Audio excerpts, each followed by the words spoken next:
दोस्तों, एक काल्पनिक कहानी रोशनी का अंधेरा आपकी सेवा में समर्पित है। पसंद आए तो लाइक और शेयर ज़रूर करेंगे।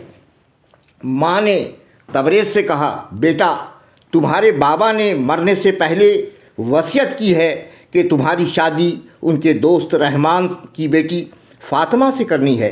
बेटा, लड़की सांवली है तो क्या हुआ, लड़की के नाम मकान जायदाद वगैरह सब कुछ है। वो सब कुछ शादी के बाद वसीयत के मुताबिक तुम्हारा ही होगा।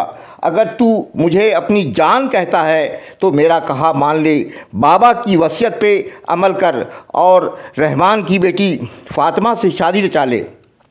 तबरेज़ ने बात मान ली।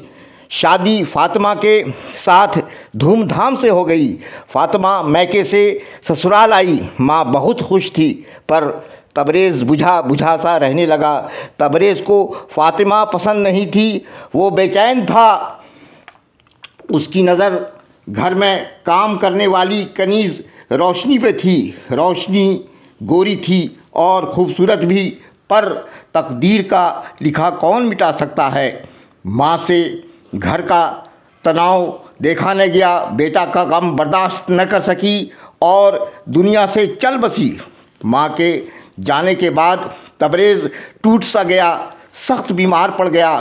फातिमा ने तबरेज़ की खिदमत दिलो जान से की। जल्द ही वो सेहतयाब हो गया, पर उसके तनाव में कोई कमी नहीं थी। एक दिन उसने बिला वजह फातिमा से झगड़ा किया और कहा, तेरी काली काली मनहूस सूरत में मुझे कोई दिलचस्पी नहीं।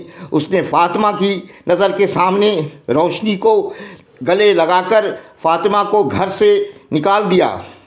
घर का बुरा हाल देखकर रोशनी भी घर से निकल गई। तबरेज़ अब घर में अकेला था। रोशनी को फ़ोन किया, रोशनी ने फ़ोन नहीं उठाया। रात के 10 बजे वो रोशनी को मनाने उसके घर गया। घर का दरवाज़ा बंद था। अंदर झांक कर देखा, पैरों तले ज़मीन खिसक गई। देखा, रोशनी किसी अमीरज़ादे की बाहों में मचल रही थी। अमीरज़ादा कह रहा था, रोशनी, तुम बला की खूबसूरत हो बिजली, तुम पर आज तन मन धन से कुर्बान हो जाऊंगा, ज़रा लाइट तो ऑफ़ कर दो। रोशनी उठी, लाइट ऑफ किया। लाइट ऑफ होते ही कमरे में रोशनी का अंधेरा छा गया।